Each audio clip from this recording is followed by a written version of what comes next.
ओम शांति। ओम शांति बाबा। आज मैं आत्मा अपने परम पिता परमात्मा के चैतन्य उपस्थिति में इस अमूल्य अलौकिक मुरली का अध्ययन करने जा रहा हूँ, जिसके लिए लौकिक तौर पर दो बातों का ध्यान रखना है। एक कि बड़े फुर्सत से, एकदम इत्मीनान से अपने हाथों में स्वयं से मुरली का अध्ययन करना है, जिसके कारण हम बाबा के चैतन्य एक एक शब्द का अध्ययन जब गहराई से करते हैं तो बाबा मुझसे कह रहे हैं ऐसा अनुभव पाते हैं, और उनकी चैतन्य उपस्थिति का अनुभव से हम भाव विभोर हो उठते हैं। और साथ ही साथ जब दिनचर्या में हमारे लौकिक किरदार में वो कुछ भी परिस्थिति आती है तो बाबा की मुरली की वो बात कानों में ऐसे गूंजती है जैसे बाबा मेरे साथ उस वक्त भी खड़े हैं और मुझसे कान में बात को दोहरा रहे हैं। जब कोई हमारा लौकिक प्रिय हमसे कुछ कहता है तो हमें उनकी बात याद रहती है ना। बिल्कुल ऐसे ही परमात्मा की बातें हमें हमारे किरदार निभाते समय, हमारे जब विकर्म सामने आते हैं एक परिस्थिति बनकर, उस समय हमें याद रह जाते हैं। तो बस इसी अवस्था, ये चीज़ हमें लगातार हमारी उन्नति करती है। इसके लिए हमें फुर्सत से अपने हाथों में मुरली को लेना है और अलौकिक तौर पर करना क्या है कि अपने सूक्ष्म शरीर के साथ अपने उसी मन को जो यहाँ बहुत, जिसे हम कहते हैं कि भटकता है, वास्तव में वो छटपटा रहा है। बिल्कुल ऐसे जैसे मछली बिन पानी के छटपटाए, वैसे ही हम अपने वास्तविक परम पिता परमात्मा के सानिध्य से, उनकी उपस्थिति से जो दूर हो गए हैं, उसके कारण आज हमारा मन छटपटा रहा है, इसीलिए इधर उधर भटक रहा है कि वो अपने मूल स्थान तक पहुंच सके। तो बस उसे अभी फ़िलहाल सूक्ष्म शरीर को, अपने उसी मन को लेकर के पहुंच जाते हैं मधुबन की धरा पर, और उसमें भी खास तौर पर पांडव भवन के उन चार धामों में हम अपने दिल की बात कहने के लिए बाबा की कुटिया में जा सकते हैं। बाबा से लाड प्यार पाने के लिए बाबा के कमरे में जाकर बिना कुछ कहे, बिना कुछ सुने, बस सिर्फ बाबा और मैं, बाबा मुझसे प्यार कर रहे हैं, मैं बाबा के गोद में अपना सर रखे हुए हूँ और बाबा मुझसे दुलार रहे हैं, मेरे सर पर हाथ फिरा रहे हैं, ये अनुभव पा सकते हैं। और जब खुशियों का समय कुछ अनुभव प्राप्त करें, कुछ अलौकिक सफलता प्राप्त करें, तो बाबा के संग झूले में बैठकर झूला झूल सकते हैं। और जब हम बिंदु रूप में स्थित होने की अभ्यास करनी हो तो पहुंच जाएं बाबा के उस शांति स्तंभ के पास, जहाँ बाबा अव्यक्त स्मृति के लिए उस स्तंभ है, वो स्थान है। तो वहाँ सूक्ष्म शरीर के साथ पहुँच जाना है। अभी फ़िलहाल हम चलते हैं हिस्ट्री हॉल में, जहाँ साकार तन का आधार लेते हुए मेरे बाबा ने ये मुरली चलाई थी। और लौकिक तौर पर तो बाबा ने ये मुरली पहले चलाई थी, लेकिन अलौकिक तौर पर आज मैं आत्मा जब अपने सूक्ष्म शरीर के साथ बाबा के चैतन्य उपस्थिति का अनुभव पाते हुए उसी हिस्ट्री हॉल में अपने सूक्ष्म शरीर के साथ उपस्थित होता हूँ, तो बाबा अपने दिल की बातें, जिसमें इस मुझ आत्मा के हित की, आने वाले समय की बातें भी होंगी, मेरे मन के सवालों के जवाब भी होंगे, उन सारी ही बातों को, बाबा के दिल की बातों को बाबा इसी मुरली में निहित करके मुझसे कहते हैं, मीठे बच्चे, तुम हो रूहानी पंडे, तुम्हें गृहस्थ व्यवहार संभालते हुए कमल फूल समान बन याद की यात्रा करनी और करानी है।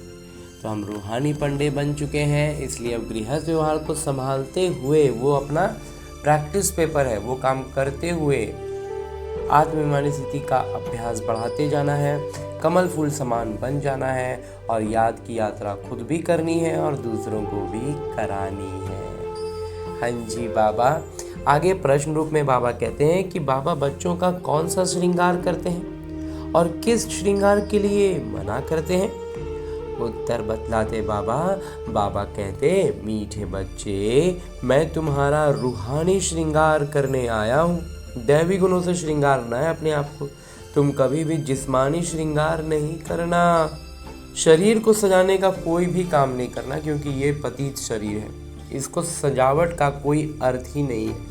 आत्मा श्रृंगार हो जाएगा, दैवी गुणों से सक्रिय हो जाएंगे सारे दैवी गुण, तो मतलब श्रृंगार हो गया, और तब फिर उसके अनुसार जो शरीर मिलेगा वो एकदम दैवी शरीर होगा, तो वो मिलेगा, उसमें फिर सब कुछ होगा। यहाँ पर अब कुछ शरीर के स्तर पर करने की ज़रूरत नहीं, इसका बस बेसिक नीड्स को पूरे करने हैं। जो ज़रूरतें हैं, सोना और खाना, बेसिक चीज़ें देनी है। बाकी किरदार निभाने में अभ्यास करना है, आत्माभिमानी स्थिति में रहने का।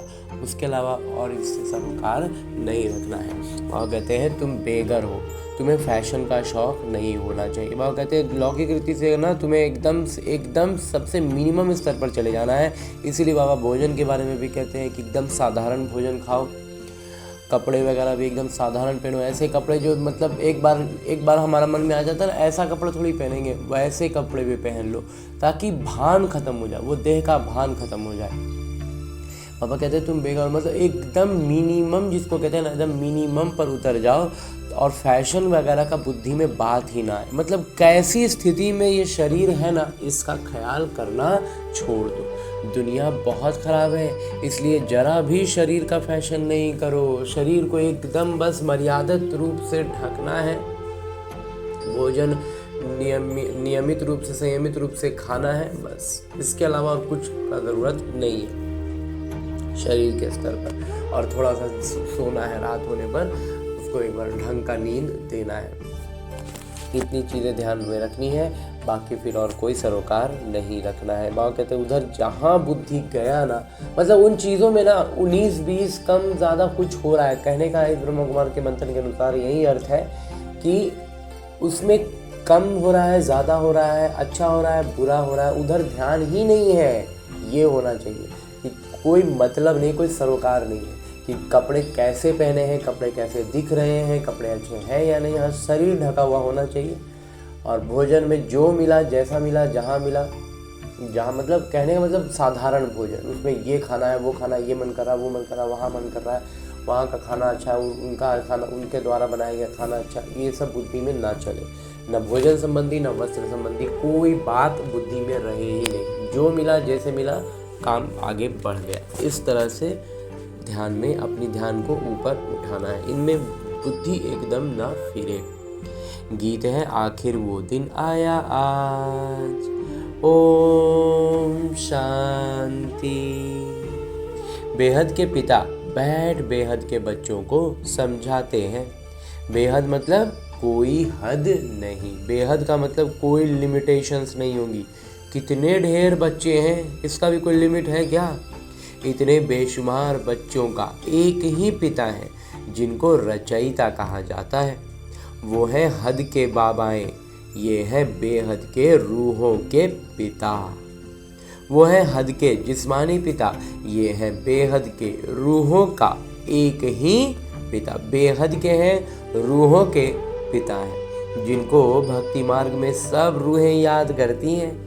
तुम बच्चे जानते हो भक्ति मार्ग भी है, साथ साथ रावण राज्य भी है। और कहते हैं हमें अब ये बात समझ में आ जाती है कि भक्ति मार्ग तो है, लेकिन उसमें प्रभाव रावण राज्य का है। अब मनुष्य पुकारते हैं कि हमको रावण राज्य से राम राज्य में ले जाइए। बाबा समझाते हैं, देखो देवी देवता जो भारत के मालिक थे अब नहीं है। वो कौन थे ये भी अब तुम जानते हो। अब हम ये बातें समझ पाए ना, हम ही सतयुगी सूर्यवंशी घराने के मालिक थे। राजा रानी तो होते हैं ना, वह कहते हैं मालिक का मतलब राजा रानी होते हैं। तुम बच्चों को अब स्मृति आई है, बाबा आए हुए हैं हम बच्चों को राज्य भाग्य का वर्षा देने, विश्व का मालिक बनाने। बाबा कहते हैं अब सब भक्ति मार्ग में है। भक्ति मार्ग को ही रावण राज्य कहा जाता है। ज्ञान मार्ग सिर्फ एक बाबा ही सिखाते हैं तुम बच्चों को। तो हम बच्चों को ज्ञान मार्ग बाबा सिर्फ इकलौते बाबा हैं जो सिखलाते हैं, बाकी सब तो रावण के राज्य में भक्ति ही सिखलाते हैं, भक्ति में ही उलझाते हैं। उस बेहद के पिता को भक्ति मार्ग से सब याद करते हैं। अभी तुमको 21 जन्म के लिए ज्ञान की राजधानी मिलती है। मतलब एक तरह से कहे ना तो हमें शीशे के कैबिन में बंद कर देता है। ये भक्ति में एक तरह से अगर एक दूसरा उदाहरण याद आता है, ब्रह्म कुमार मंथन आता है कि शीशे के, तो मतलब क्या हमें दिखाई दे रहा है लेकिन हम वहाँ पहुँच ही नहीं सकते, हम दीवार में बंद हो चुके हैं। कुछ उसी तरह की बातें हैं भक्ति में हमारा उलझना। जब हम इस शीशे की दीवार से बाहर निकलेंगे तब हम वास्तविक अर्थों में एकदम तेजी से बाबा के पास पहुँच जाएंगे।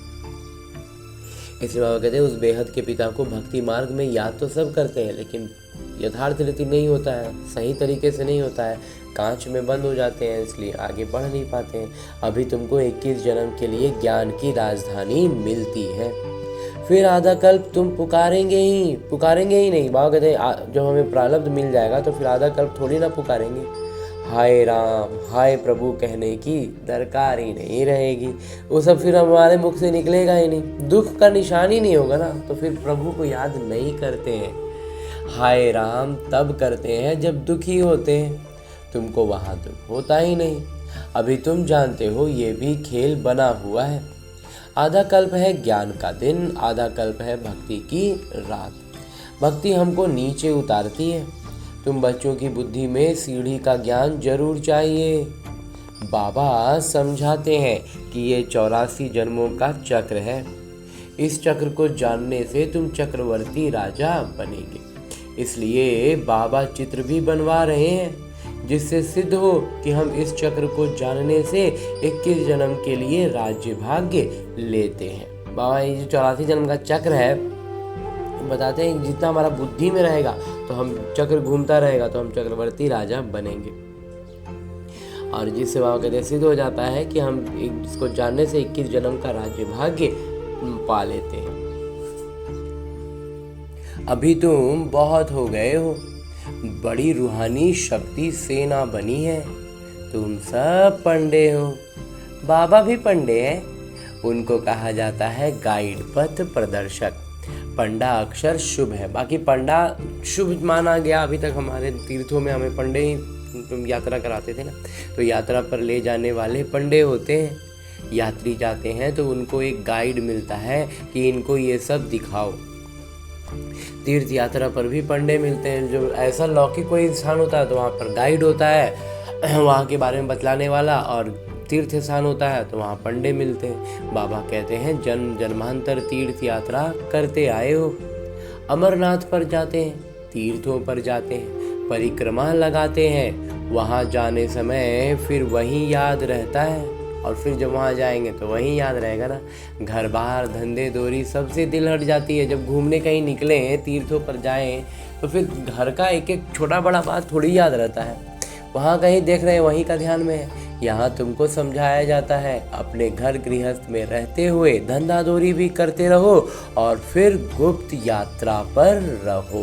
बाबा कहते हैं अपना ड्यूटी जो हमारा लौकिक किरदार है उसको करते रहना। किस नज़रिए से करना है और याद में भी रहना है। तो कैसे कर सकते हैं? तो ये जो किरदार निभा रहे हैं इसमें आने वाली हर परिस्थिति मेरे अभ्यास के लिए, और उस दृष्टिकोण से जब अपने जीवन के हर एक बातों को हर एक काम को उसी नज़र से देखेंगे, उसी नज़रिए से देख करके काम करेंगे ना, तो काम भी करते रहेंगे, लौकिक रीति से काम भी होगा और अलौकिक रीति से हम याद में भी रहेंगे और लगातार उन्नति को पाते रहेंगे, स्थिति अच्छी होती जाएगी। इसलिए हम कहते हैं घर गृहस्थ में रहते हुए, क्योंकि वो हमारा प्रैक्टिस पेपर है जो लौकिक किरदार हमारा है। धंधा दौरी भी करते रहो और फिर गुप्त यात्रा पर रहो। ये कितना अच्छा है, जितना बड़ा धंधा करना है उतना करो। और कहते धंधा अगर बड़ा करना है तो करो, कोई दिक्कत नहीं है, किसी को भी मना नहीं है। ऐसा नहीं है कि बाबा लौकिक रीति से कोई भी काम करने से मना कर रहे हैं। भल अपनी राजाई भी संभालो, लेकिन बाबा कहते हैं इधर अपना ज्ञान वाला बात को भी छोड़ना बिल्कुल नहीं है ना। राजा जनक को भी क्षण में जीवन मुक्ति मिली। तुमको कोई बाहर की यात्रा आदि तरफ धक्के खाने की दरकार नहीं है। बस इतना ध्यान रखना है कि अब हमें लौकिक रीति से किसी तरह की यात्रा, तीर्थ यात्रा, टूरिस्ट प्लेस में भी कहीं भी जाने की परेशान होने की बिल्कुल ज़रूरत अब नहीं है। मन बुद्धि से, क्योंकि टूरिस्ट प्लेस में हम घूमने के लिए जाते हैं, तो घूमने में क्या है, अच्छी चीज़ें देखना, दिनचर्या से कुछ अलग देखना ही ना होता है। तो वो सब कुछ हमें स्वर्ग में उससे कहीं ज़्यादा बेहतर देखने को मिलेगा, जानने को मिलेगा, अनुभव करने को मिलेगा। तो इसलिए अब भी सिर्फ जैसे होता है ना, एग्ज़ाम कोई सी तैयारी की जाती है, जब लौकिक रीति का पढ़ाई पढ़ते हैं तो उसमें होता है ना भाई 1-2 साल पहले कुछ नहीं, एकदम सब कुछ छोड़ दो, सिर्फ पढ़ाई पर ध्यान दो, पढ़ाई करके नौकरी हो गई तो फिर तो सब कुछ हो जाएगा। ये हमारा होता था, अभी भी हर लोगों के साथ ये चीज़ें बताया जाता है। तो बस वही है ये अभी का ये जो हमारा जीवन है ना, अभी ये समय इतना निकट आ चुका है ना कि अभी सिर्फ और सिर्फ प्रैक्टिस और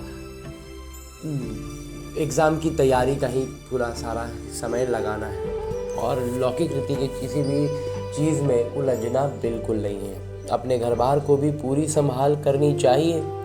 जो सेंसिबल अच्छे बच्चे हैं वो समझते हैं हमको घर गृहस्थ में रहते कमल फूल समान रहना है। गृहस्थ व्यवहार में तंग नहीं होना चाहिए।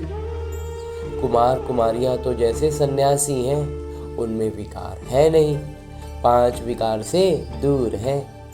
अभी तुम बच्चे जानते हो हमारा श्रृंगार ही और प्रकार का है और उनका और है। हमारा श्रृंगार एकदम अलग तरह का हो रहा है, और जो लौकिक रीति के लोग होते हैं, आत्माएं होती हैं, उनका श्रृंगार अलग तरह का है। उनका है तमो प्रधान श्रृंगार, तुम्हारा है सतो प्रधान श्रृंगार। हमारी सतो प्रधानता ना स्वाभाविक रूप से झलकती है, निरंतर झलकती है, और उनका क्या होता है, मेकअप खराब होते रहता है, जिससे तुमको सतो प्रधान सूर्यवंशी राजाई में जाना। और हमारा ये श्रृंगार ऐसा है, इतना परमानेंट है कि जो श्रृंगार हमने कर लिया, जो गुण हमने धारण कर लिया, वो फिर हमें सूर्यवंशी बनाएगा, राजाई में लेकर जाएगा। बाबा तुम बच्चों को समझाते हैं तमो प्रधान जिस्मानी श्रृंगार जरा भी नहीं करो। तमो प्रधान श्रृंगार बाबा कहते हैं जरा भी नहीं करो, उधर बुद्धि एकदम ले ही मत जाओ। दुनिया बहुत खराब है। गृहस्थ व्यवहार में रहते फैशनेबल मत बनो। बाबा कहते हैं गृहस्थ व्यवहार में तो रहो, लेकिन इसका मतलब ये नहीं कि फैशनेबल, मतलब उसके अनुसार अपने जीवन को नहीं चलाओ। गृहस्थ व्यवहार में रह के आत्माभिमानी स्थिति होने का अभ्यास बढ़ाना है, न कि गृहस्थ व्यवहार में रहते से उसमें जो उसके हिसाब से जो चीज़ होना चाहिए उसमें उलझ जाना है। तो होता है ना भाई, हम इस स्टैंडर्ड के हैं तो मेरा ऐसा होना चाहिए, इस तरह का ये गाड़ी होनी चाहिए, इस तरह का फुटवेयर होना चाहिए, इस तरह का कपड़े होने चाहिए। इस सब में बुद्धि बिल्कुल ना जाए। ध्यान इस बात पर रखना है। हाँ, कहते हैं एकदम से उधर बुद्धि मत जाओ। तमो प्रधान फैशन बिल्कुल मत करो। फैशन कशिश करता है। फैशन करने का मतलब ना दिमाग में वो हो जाता है, अरे आज ऐसा वाला पेन है, आज ऐसा वाला करते हैं, ये वाला है, अरे ये वाला अच्छा है, ये वाला इतना अच्छा नहीं, बुद्धि वहीं समय चलने लगेगा। और कहते हैं इस समय खूबसूरती अच्छी नहीं है। और कहते हैं अभी अगर कोई खूबसूरत है ना तो एक तरह से वो अच्छा नहीं है, क्योंकि वो कहीं ना कहीं वो बुद्धि को टानता है अपनी तरफ। तो ये तो इस ब्रह्म कुमार का मंथन भी रहा था कि लौकिक रीति में ये अज्ञान के पहले का, अज्ञानता में ही इतना समझ में आता था कि जो ज़्यादा खूब सुंदर होता है ना, उसको अपनी सुंदरता का ही एक अलग ही घमंड बोले, या फिर उसको मतलब उस चीज़ पर बड़ा अटका हुआ रहता है, उसको आगे पीछे और कुछ नहीं दे, उसको अपनी खूबसूरती पर ही बुद्धि फंसी रहती है। तो वो मतलब अज्ञानता के स्तर पर सोचते थे, वो दूसरा अर्थ होता था, लेकिन कुल मिला के बात वही है। अभी बाबा कहते हैं कि अगर अभी कोई खूबसूरती में है तो वो एक तरह से अच्छा नहीं है।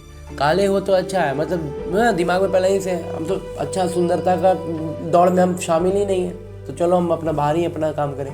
तो बिल्कुल ऐसे ही जैसे जो साहूकार होते हैं, मतलब इस ब्रह्म कुमार का जो मंथन रहा है ना कि जिसके पास जो चीज़ अगर इस दुनिया की है, इस लौकिक दुनिया में अगर उसके पास कोई चीज़ है तो उसको छोड़ने में उसको बड़ा मतलब बेचैन ही होता है, नहीं छूटते रहता है।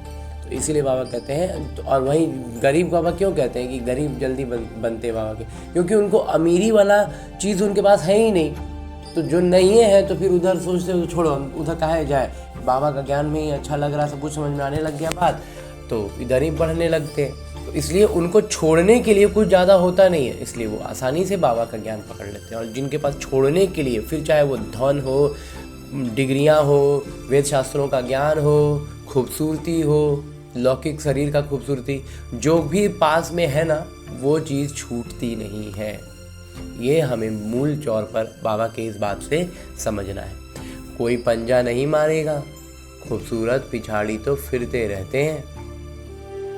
बाबा कहते हैं कि खूबसूरती है ना तो कोई अच्छा नहीं है। क्यों? क्योंकि उसके पीछे एक तो कैसे होता है, जो बोला नहीं जाता है, मतलब उसके आसपास में भी मंडराएंगे उसकी खूबसूरती के कारण। मक्खी की तरह जो है, गुड़ पर मक्खी आती है, उस तरह का।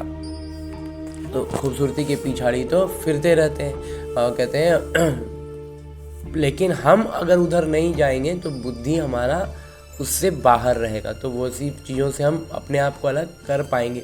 और कहते हैं श्री कृष्ण को भी सांवरा दिखाते हैं, तुमको गोरा बनना है शिव बाबा से। तो हमें बुद्धि ना बाबा की ज्ञान की बातों में रखना है, इधर बुद्धि को ऊपर उठाना है। ये सारी कमज़ोर बिंदुएं हैं जहाँ पर हम फंस जाते हैं, इसीलिए बाबा हमारी उन बिंदुओं पर भी प्रकाश डाल के उसको स्पष्ट कर दे रहे हैं। आगे बाबा कहते हैं कि वो गोरे बनते हैं पाउडर आदि से। वो लोग लौकिक रीति में क्या हो रहा है, अभी पाउडर क्रीम लगा लगा के, और भी पाउडर क्रीम तो अब पीछे का हो गया जब साकार बाबा थे, अभी तो पता नहीं क्या क्या आ गया है, इतना भयंकर भयंकर चीज़ आ गया है। बाबा कहते हैं कितना फैशन है, बात मत पूछो। वहीं से में बुद्धि एकदम फंस गया है। साहूकारों के तो सत्यानाश है, जितना पैसा है ना वहीं में उसी में पैसा खर्च किए जा रहे हैं। उनको और सुंदर बनना, ये मेकअप वो मेकअप, ऐसा वैसा पार्लर, और जो एक लेवल के ऊपर चले जाओ तो वहाँ तो सर्जरी भी करा ले रहे हैं खूबसूरती निकालने के लिए। अरे आत्मा खूबसूरत बना लो ना, तो ऐसा दैवी खूबसूरती निखरेगी कि जवाब नहीं होगा। लेकिन विकार, बुद्धि में विकार है, आत्मा तमो प्रधान है।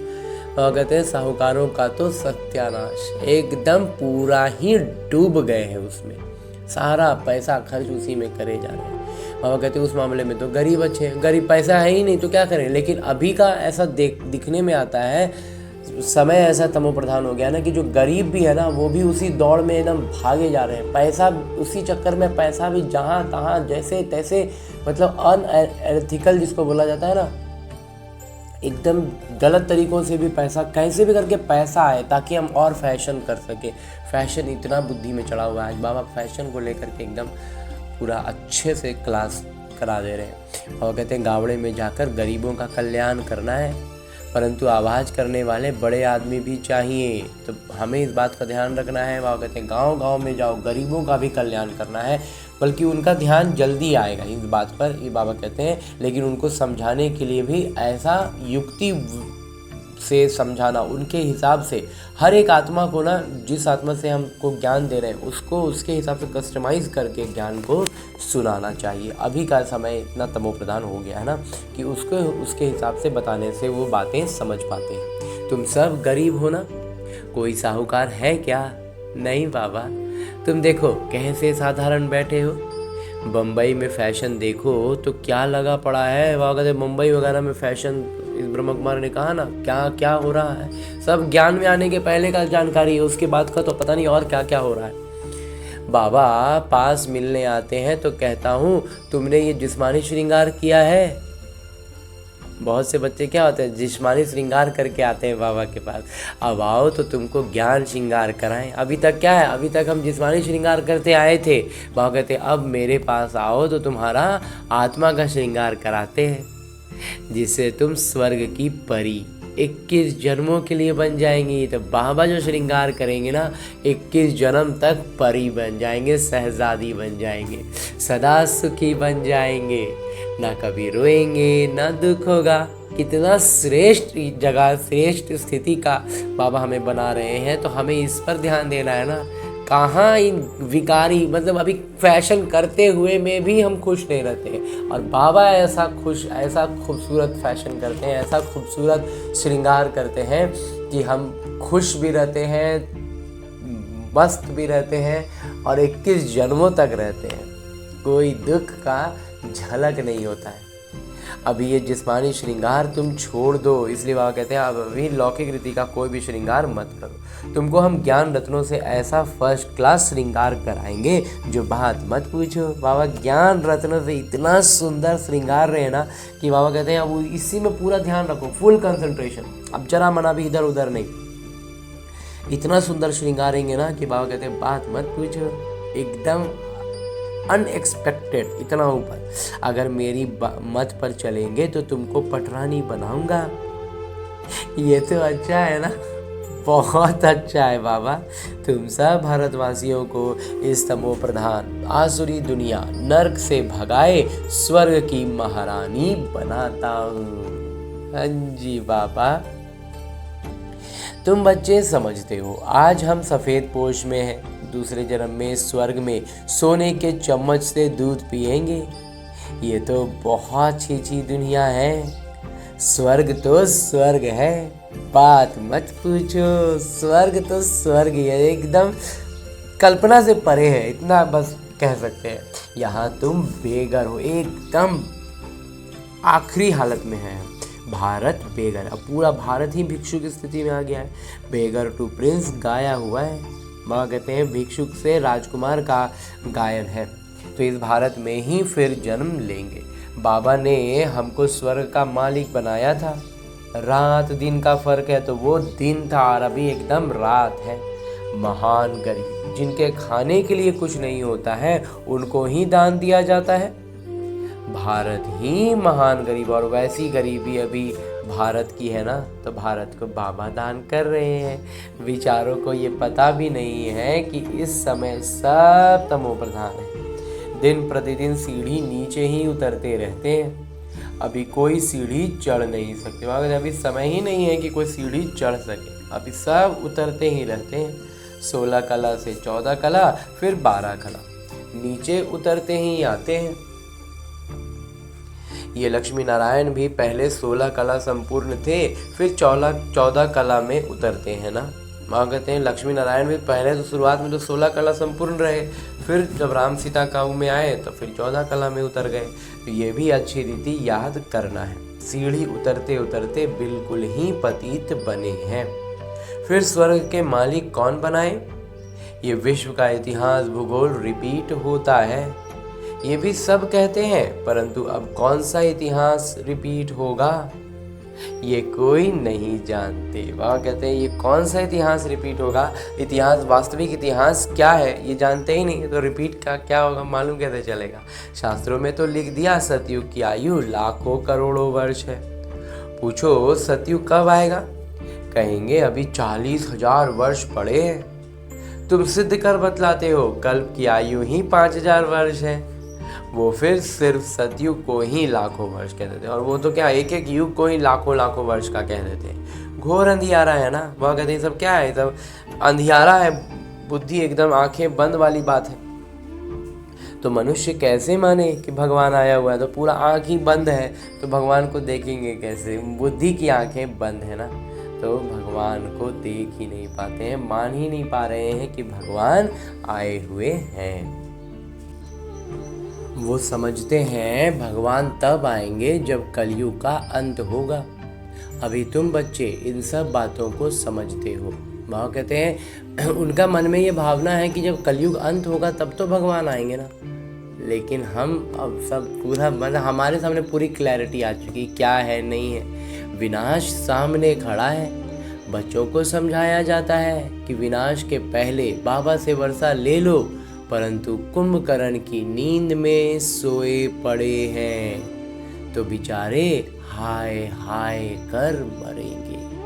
और कहते जो कुंभकर्ण की नींद में सोए पड़े उनको जगाओ जगाओ, वो जाग ही नहीं रहे हैं, तो वह कहते वैसी आत्माओं के साथ क्या होगा, वो हाय हाय करके मर जाएंगे। तुम्हारा जय जयकार हो जाएगा, और हम बच्चे जो पूरी तरह से जाग चुके हैं उनका जय जयकार होगा। विनाश में होती ही है हाय हाय, एकदम चारों तरफ कोलाहल होगा ना। अगर वो विनाश का वो ऐसा मंजर ही होगा, विपरीत बुद्धि हाय हाय ही करेंगी।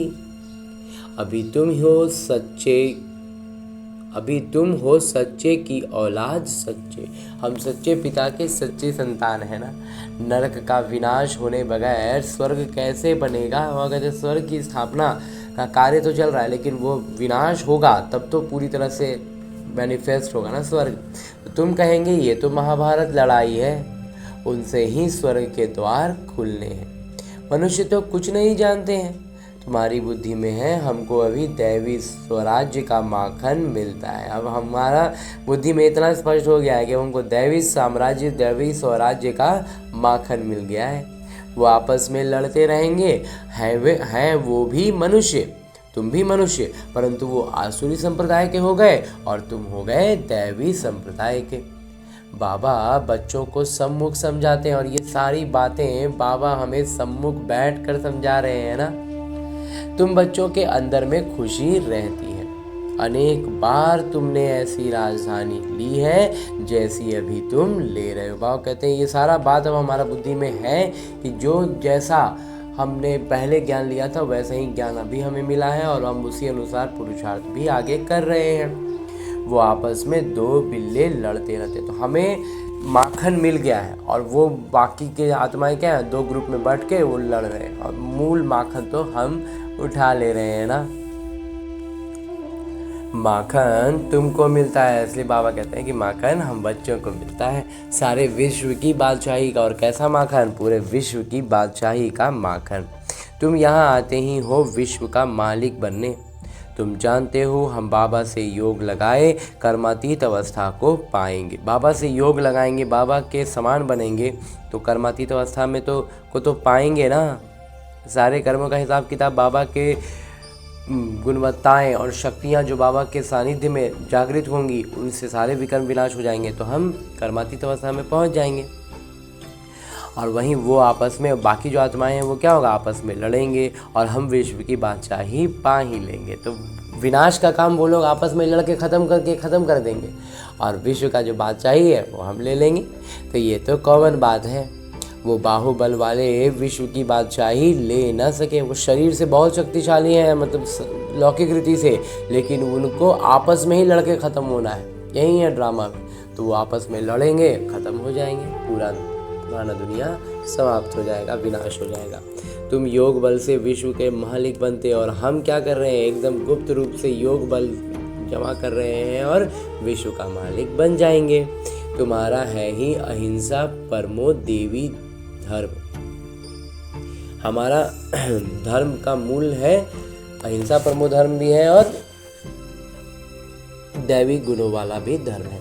तो दोनों हिंसाएं वहाँ होती नहीं। वहाँ बाबा का जो धर्म स्थापन बाबा कर रहे हैं उसमें दोनों तरह की हिंसा नहीं होती। काम कटारे की हिंसा सबसे खराब है। दो हिंसा का मतलब क्या है, एक तो जो लौकिक रीति का हम जानते हैं और एक जिसको हम समझते नहीं थे कि काम विकार भी हिंसा है, सो बाबा बतलाते हैं। और उसमें वहाँ कहते हैं काम कटारी ज़्यादा बड़ा खराब हिंसा है, तो जो तुमको आदि मध्य अंत दुख देता है। और इस हिंसा के कारण क्या होता है, हमें दुख मिलता है। ये किसी को पता नहीं रावण राज्य कब होता है, कब आया रावण राज्य, ये बात हमें पता नहीं है। अभी पुकारते हैं आकर हमको पावन बनाइए, तो जरूर कभी पावन थे ना। तो अभी जब हम पुकारते हैं कि हे पतित पावन आइए, तो इसका मतलब है कि हम कहीं ना कहीं अपने आप में ये अनुभव है हमारा आत्मा में कि हम पावन थे। भारतवासी बच्चे ही पुकारते हैं, दुख से मुक्त करिए, शांति धाम ले जाइए, दुख हर कर सुख दीजिए। श्री कृष्ण को हरि भी कहते हैं, तो श्री कृष्ण को कहता है ना हरि का नाम। उनके तो 1000 नाम हम जानते थे भक्ति में, मतलब उतना 1000 एग्जैक्टली नहीं जानते थे, लेकिन कहने का मतलब बहुत सारे नामों से श्री कृष्ण को संबोधन किया जाता है। तो बाबा कहते हैं हरि भी कहते हैं, तो बाबा हमको हरि के द्वार ले चलो, इसीलिए उनको कहा जाता है हरिद्वार जो होता है वहाँ हरि का द्वार समझते हैं। तो सोचते हैं कि वहाँ पहुँच जाएंगे, वहाँ से जा कर के भगवान के पास पहुँच जाएंगे। हरि का द्वार है कृष्णपुरी, ये तो है कंसपुरी। ये कंसपुरी हमको पसंद नहीं है, माया मछंदर का खेल दिखाते हैं। ये तो तुम जानते हो रावण का राज्य द्वापर से शुरू होता है। देवताएं जो पावन थे वो पतित होने शुरू होते हैं। वहाँ कहते हैं देवताएं पहले से पावन थे, लेकिन वो क्या हो गया, पतित होना शुरू हो गए। कि इसकी भी निशानियाँ जगन्नाथपुरी में है। तो वो पावन से पतित हुए ना, वहाँ कहते हैं ये सब निशानी है। कोणार्क मंदिर वगैरह में जाने पर सब कुछ समझ में आने लगता है। दुनिया में बड़ा गंद लगा हुआ है, तो सारा गंदगी विकार को क्या है वहाँ उस समय उस तरह से दिखाया गया है। अब हम तो उन सब बातों से निकल परिस्तान में जाते हैं, लेकिन अब हमें क्या है, अब इन सब चीज़ों से हम अपने आप को ऊपर उठा लेते हैं और पहुंच जाते हैं परिस्तान। इसमें बड़ी हिम्मत, महावीरपना चाहिए, लेकिन इस काम में बाबा कहते हैं हिम्मत भी चाहिए और महावीरपन भी चाहिए। वो समझते हैं स्त्री पुरुष इकट्ठे रहें और आग न लगे, ये हो नहीं सकता। इसलिए ही हंगामे करते हैं कि यहाँ स्त्री पुरुष को भाई बहन बनाया जाता है। वहाँ कहते हैं ये सब इसको गलत तरीके से समझ लेते हैं। समझ क्या लेते हैं, बुद्धि में इतना विकार ही है, तो वो प्रधान इतनी अवस्था ही है कि बातों को स्पष्ट रूप से समझ नहीं पाते हैं और हंगामा करते हैं कि यहाँ स्त्री पुरुष को भाई बहन बना दिया जाता है। तो बाबा कहते हैं कि ऐसा तो कहीं लिखा हुआ नहीं है, पता नहीं यहाँ कौन सा जादू है। तो फिर एक तरफ से क्या सोचते हैं कि जादू समझ के डरते हैं। अरे तुम ब्रह्मा कुमार कुमारियों के पास जाएंगे और बस तुमको वहाँ बांध रखेंगी। ये कहीं ना कहीं इस तरह का बाद में मालूम चलता है इस ब्रह्मा कुमार को तो पहले से इसके बारे में कुछ भी मालूम नहीं था, लेकिन बाद में जान रहे हैं जब बाबा का यज्ञ में जुड़े जाने तो मालूम चलता है कि कुछ कहीं पर इस तरह की अफवाहें भी हैं कि वहाँ मत जाना, नहीं तो जाने से वो वहाँ पर वो लोग जादू कर देते हैं, बांध लेते हैं, ऐसे वहाँ बहकाते रहते हैं। तो मतलब लौकिक रीति से नहीं बांध लेते हैं, कुछ जादू टोना कर देते हैं, फिर बुद्धि वहीं फंस जाए, ऐसा तरह का करते हैं। जबकि सच्चाई ऐसी है क्या? बिल्कुल नहीं ना। सच्चाई ये है कि परमात्मा का अनुभव अगर हो गया तो फिर वही जो बाबा ने कहा ना, हम गुड़ खाएं और हमको मीठा लग गया, फिर दुनिया सर पटक के मरते रहे, बोलते रहे कि नहीं गुड़ मीठा नहीं होता है। हमने अनुभव कर लिया कि गुड़ मीठा है तो फिर मीठा है। तो बस वैसे ही हम एक बार अनुभव यहाँ पा लेते हैं परमात्मा का, तो फिर यहाँ से कहाँ जाएंगे? कहीं नहीं जाएंगे। परमात्मा पिता भगवान हमारे साथ आ गए तो फिर और कहीं बुद्धि जगाने की ज़रूरत है। लेकिन जो नई अनुभव किए हैं, जिनको नहीं अभी मालूम चल रहा है, तो उनको लगता है पता नहीं यहाँ जाते हैं तो क्या हो जाता है तो बेकार का रीमर उड़ाते रहते हैं, ऐसे वहाँ बहकाते रहते हैं। ये भी ड्रामा में नूंद है, लेकिन वहाँ कहते हैं ये सब भी बातें ड्रामा में कहीं ना कहीं है। जिनका किरदार होगा वो कैसे भी आ जाएंगे, लेकिन वहाँ कहते हैं जिनका किरदार होगा ना, वो जो भी परिस्थितियाँ बनती रहें वो आएंगे जरूर। इसमें डरने की बात ही नहीं। शिव बाबा तो ज्ञान के सागर, पतित पावन, सर्व के सद्गति दाता हैं। ब्रह्मा द्वारा पतित से पावन बनाते हैं। ये अक्षर ऐसे बड़े लिखे हों जो कोई भी आकर पढ़े। वहाँ कहते हैं ऐसा लिखावट होना चाहिए बड़ा ना कि कोई भी आए ना तो उसको दूर से ही समझ में आ जाए। पवित्रता पर ही कितने विघ्न डालते हैं। अब पवित्रता की ही बात ले लें तो उसी पर कोई कम विघ्न डालते हैं क्या? इतना विघ्न तो डाल रहे हैं। बाबा कहते हैं बच्चे, किसी भी देहधारी में मोह की रग नहीं जानी चाहिए। अगर कहीं मोह की रग होगी तो फंस पड़ेंगे। मोह का धागा ऐसा है ना कि वो मतलब टूटेगा नहीं। वो परीक्षा का टाइम आ गया और हमें पूरे एकदम से निकल जाना है, नहीं निकलने देगा, वो फंसा देगा, खींच लेगा, हम अटक जाएंगे। बाबा कहते हैं फंस पड़ेंगे। यहाँ तो अम्मा मरे तो भी हलवा खाना। बाबा कहते हैं माता जो होती हैं लौकिक रीति में, जो माँ का किरदार निभा रही आत्मा होती है, उनके साथ हमारा सबसे ज़्यादा अटैचमेंट होता है ना। तो बाबा कहते हैं वो भी एक आत्मा है और वो भी एक किरदार निभा रही। इस भावना में हमें आ जाना है, तब हम क्या होगा कि जो परिस्थिति आए, इस तरह का शरीर छोड़ने वाली घटना घटे जो ब्रह्मा कुमार के साथ हुआ। बाबा ने से कहे थे कि बाबा ये परीक्षा थोड़ा डिफ़िकल्ट होगा, तो बाबा पहले ही यही परीक्षा ले लिए, तो इसमें परीक्षा में पास तो हो गए थे। क्योंकि उस मोमेंट पर भी एक बार भी आंसू आने नहीं दिए, रोए नहीं, बहुत अच्छे से इस चीज़ को, इस घटना को पार किए और बाबा की प्रत्यक्षता करने का पूरा प्रयास किए कि बाबा के बच्चे हैं हम, और हम समझ रहे हैं कि शरीर जो आत्मा ने छोड़ा है वो आत्मा इस किरदार से निकल के किसी और जगह पहुंच गई है, और उस जगह पर वो बस हमारे पास उनका कांटेक्ट नंबर एड्रेस नहीं है, इसलिए हम कांटेक्ट नहीं कर सकते हैं। लेकिन बाबा हमें आश्वस्त करते हैं कि वो भी ब्रह्मा कुमारी बन चुकी थी, तो वो आत्मा भी किसी अच्छे समृद्ध परिवार में जाकर के जन्म ली हैं। तो इसलिए वो जो होता है ना, मतलब एश्योर हो जाना, बाबा एकदम सांत्वना अच्छे से दे देते हैं कि ने दे दिया, दे देते नहीं है, दे दिए हैं कि वो बहुत अच्छे से हैं, नए शरीर में अच्छे से पहुंच गई हैं। तो इसलिए हम सिर्फ डायरेक्ट कांटेक्ट में नहीं हैं, लेकिन वो आत्मा के प्रति हमारा जो भावना, जो प्यार है, वो सब कुछ वैसे ही रहेगा, बस रोना नहीं होता है। समझना है, ज्ञान से सारी बातों को स्पष्ट रखना है। बाबा सामने बिठाकर पूछते हैं, कल तुम्हारा कोई मर जाए तो रोएंगे तो नहीं? नहीं रोए ना बाबा?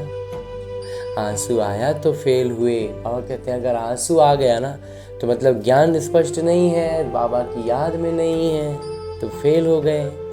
इसलिए बाबा कहते हैं एक शरीर छोड़ दूसरा लिया। इसमें रोने की बात क्या है? बस इस किरदार से निकल गए, हमारे कांटेक्ट से हट गए, बस उससे ज़्यादा और कुछ नहीं होता है। तो इसलिए बाबा कहते हैं इसमें रोने की तो बात ही नहीं है ना।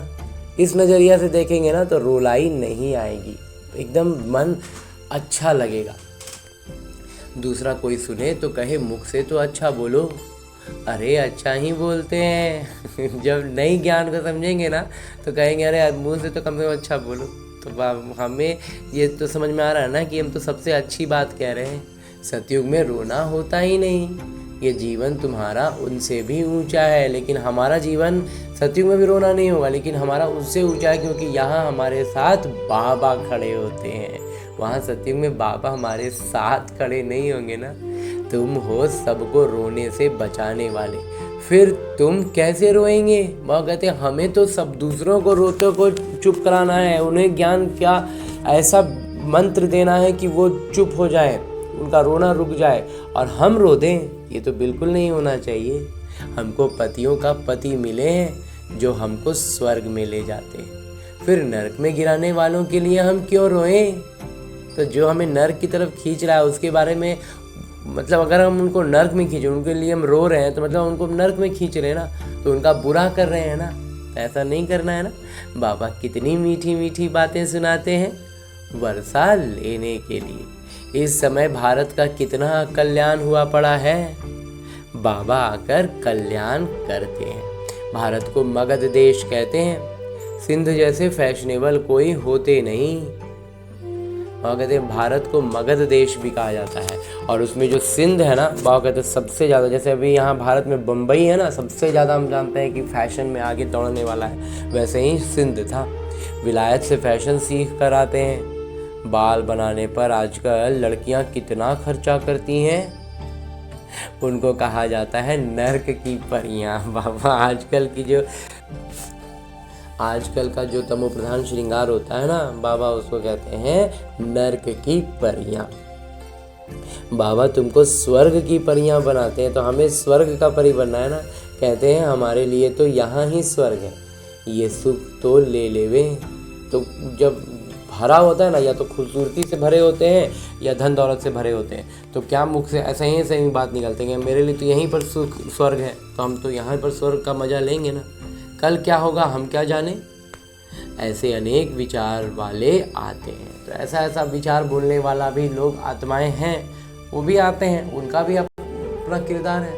उनको यही स्वर्ग लग रहा है, दुखी होते हुए भी दिखा रहे हैं कि हम सुखी हैं, तो सुखी दिखाते रहो अपने आप को। दुख तो है ही कि मतलब अछूता कोई रह गया हो, ऐसा हो ही नहीं सकता। ऐसा माया और दुख ऐसा भी सर्वव्यापी स्थिति में है।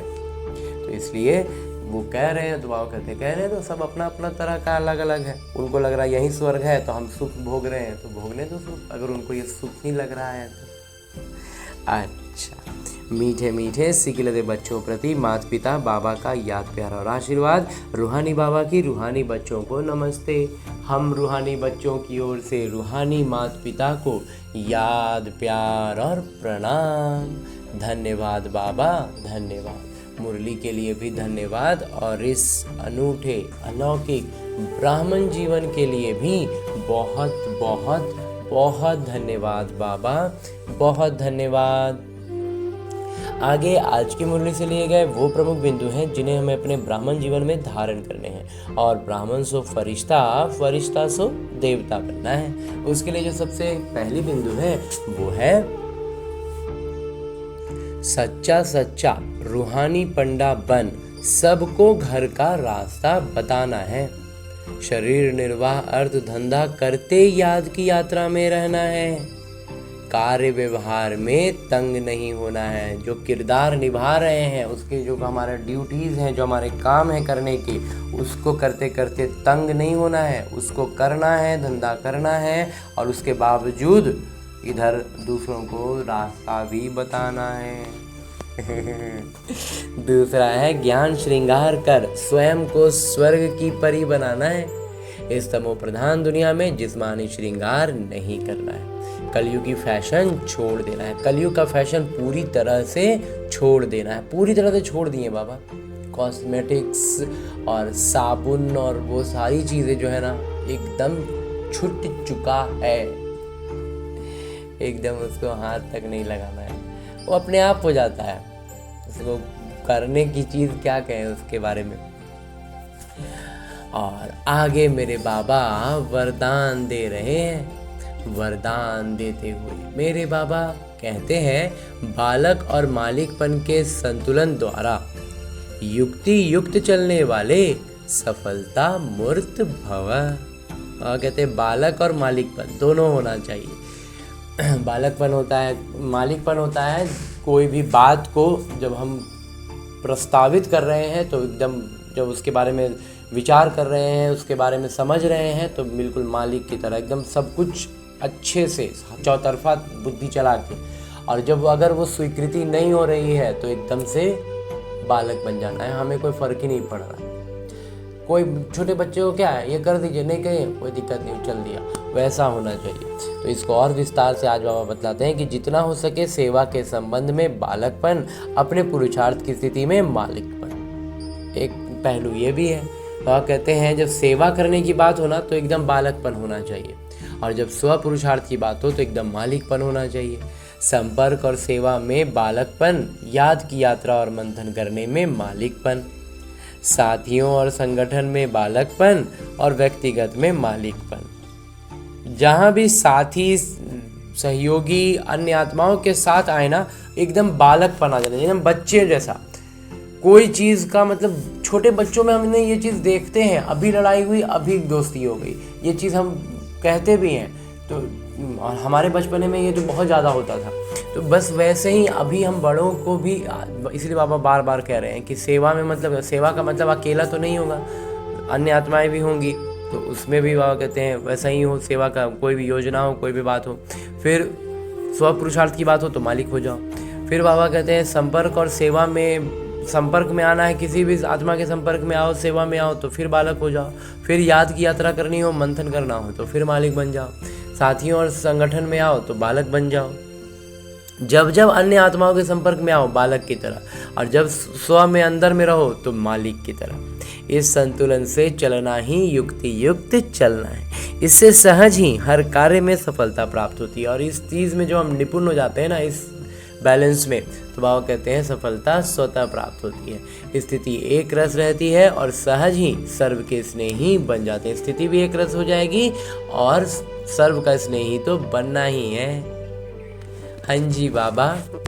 और आगे स्लोगन है, मुरली का उपदेश है, सोचना और करना समान हो तब कहेंगे विल पावर वाली शक्तिशाली आत्मा। और कहते हैं सोचने में और करने में एक समानता हो तब वो हुआ विल पावर वाला शक्तिशाली आत्मा।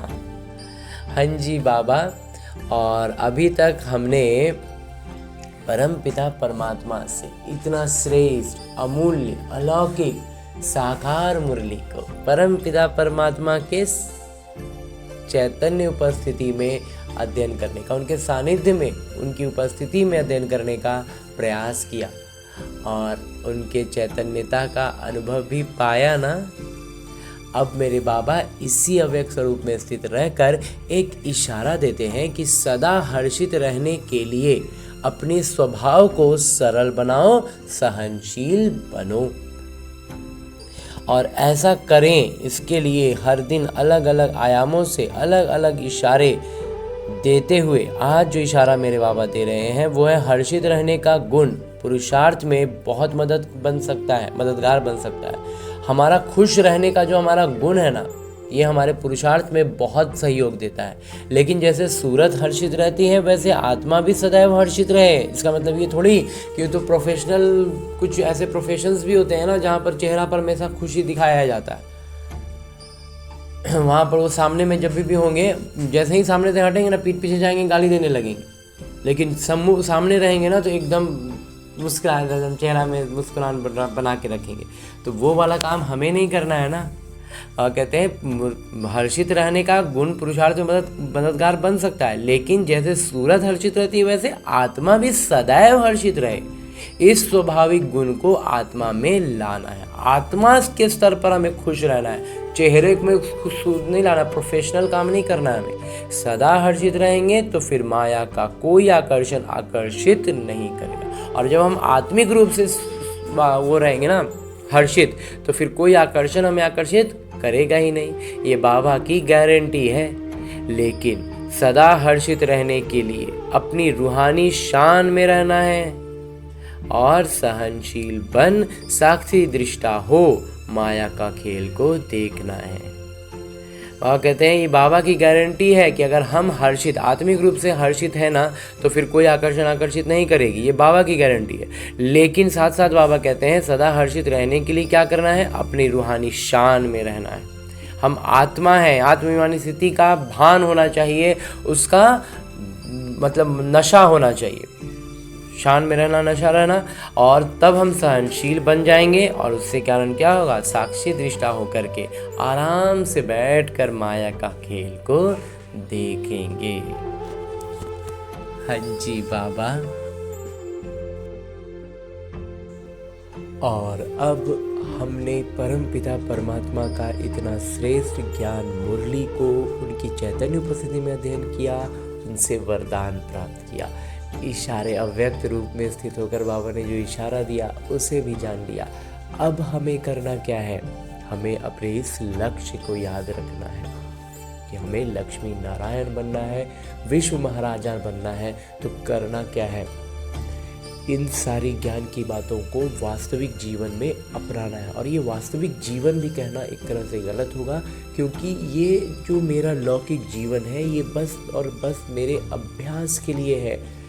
उसका एक अभ्यास पुस्तिका है जिसमें आने वाली हर परिस्थिति मेरे लिए एक प्रश्न है, और उस प्रश्न का मैं कितना आत्माभिमानी स्थिति में रहकर उत्तर देता हूँ, उस पर अपनी प्रतिक्रिया देता हूँ, वही निर्धारित कर रहा है कि मैं अपने लक्ष्य के कितने करीब पहुँच रहा हूँ। तो इसके लिए अभी फिलहाल हमें लौटना है अपने इस स्थूल शरीर में, अपने इस किरदार, जहाँ मुझे न केवल अपने सारे आत्मिक गुणों की स्मृति रखनी है बल्कि अष्ट शक्तियों की जागृति रखनी है। और उन अष्ट शक्तियों को इस ब्रह्मा कुमार ने अपने मंथन से इस क्रम में सजाया है कि सबसे पहले हमारे भीतर ज्ञान के बाद जो शक्ति जागृत होती है वो होती है सहन शक्ति। जब हम ज्ञान की महीन बातों को नहीं समझ पाते हैं, कुछ स्पष्ट नहीं हो पाता है, या जहाँ पर भी जिस भी परिस्थिति में हम स्पष्टता में थोड़ा भी उलझते हैं, तो लेकिन निश्चय पूरा होता है, तो हम सहन शक्ति की जागृति के साथ हर परिस्थिति को पार कर पाते हैं। उसके बाद जो जागृत होती है वो होती है परखने की शक्ति, और उसी के साथ साथ निर्णय करने की शक्ति। अब निर्णय क्या करना है, निर्णय करने के लिए हमारे पास 5 शक्तियाँ हैं कि हमें इन 5 में से कौन सी शक्ति का इस्तेमाल करना है। तो इसमें सबसे पहला इस ब्रह्मा कुमार को लगता है कि है समेटने की शक्ति। समेटने की शक्ति का अर्थ है, इस ब्रह्मा कुमार का मंथन रहा है कि सबसे पहले जो आती है वो है समेटने की शक्ति। समेटना क्या है, अपने उन पुराने संस्कारों को जो रावण के प्रभाव में बने हैं। दूसरा है समाने की शक्ति, वही सारी संस्कार जो अन्य आत्माओं में, संबंध संपर्क की आत्माओं में रावण के प्रभाव में पनपे हैं, विकसित हुए हैं और वो उनसे घिरे हुए हैं, तो उनको उस नज़र से हम देख पाएँ, इसके लिए हमें शक्ति जो चाहिए वो है समाने की शक्ति। तो उनके रावण के प्रभाव में बने संस्कारों को समाने की शक्ति। उसके बाद जो आती है वो है संकीर्णता की शक्ति। संकीर्णता की शक्ति का अभिप्राय इस ब्रह्म कुमार के मंथन के अनुसार है कि जहां पर हमारा हस्तक्षेप का या फिर हमारे इन्वॉल्व होने का, हमारे उससे जुड़ने का कोई अर्थ नहीं है, हमारे लिए वो व्यर्थ है, तो वैसे में अपने आप को उसमें जोड़कर हम खामोखा में कहीं उलझ ना रहे हो, इसके लिए भी, इसका स्पष्टीकरण के लिए भी हमें शक्ति चाहिए कि जहाँ ज़रूरत, मतलब संकीर्णता के साथ, मतलब जिसको कहते हैं कि आराम से हम निकल सकते हैं और हम झूठ मूठ में फंस रहे हैं, वो काम ना करके, तो इसके लिए भी शक्ति चाहिए। तो वही है संकीर्णता की शक्ति। उसके बाद जो है वो है सामना करने की शक्ति। तो ये भी हमें परखना होगा ना कि हम यहाँ से एकदम, मतलब बिना किसी जुड़ाव के एकदम सीधे निकल सकते हैं या फिर हम निकल नहीं सकते, तो हमें उसका सामना करना ही है।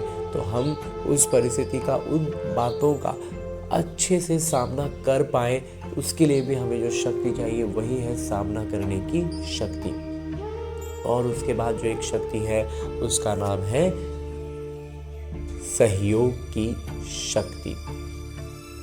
सहयोग की शक्ति का अर्थ है कि जब हम अपने सारे गुणों और शक्तियों से खुद को भरपूर अनुभव करते हैं, सारी शक्तियों की जागृति के साथ होते हैं, तब हम अन्य आत्माओं को सहयोग दे सकते हैं। यूँ तो हम यहाँ गलती ये करते हैं कि आज हमने पहला ज्ञान समझा और हम दूसरों को बताते हैं, तो ये बहुत खुशी और उमंग उत्साह के लिए ठीक है, लेकिन दूसरों को बताने में अगर हम पीछे हो रहे हैं, हम फिसल रहे हैं, वो हमें खींच ले रहे हैं, तो इसका मतलब है कि हम सहयोग की शक्ति से भी निपुण नहीं हुए हैं। तो जब तक हम खुद का पाँव अच्छे से न जमा लें, हम बाढ़ में किसी बह रहे या व्यक्ति को लौकिक तौर पर अगर उदाहरण के रूप में देखें तो किसी को बहता हुआ क्यों हम रोकें और खुद ही हमारे पाँव जमे नहीं हैं, हमने खुद को रस्सी से कोई चीज़ से बांधा नहीं है, तो फिर हम दूसरों को मदद नहीं कर सकते हैं, हम खुद ही बहने लग जाएंगे। तो इसलिए हमें इस बात का स्मृति रखनी है, इस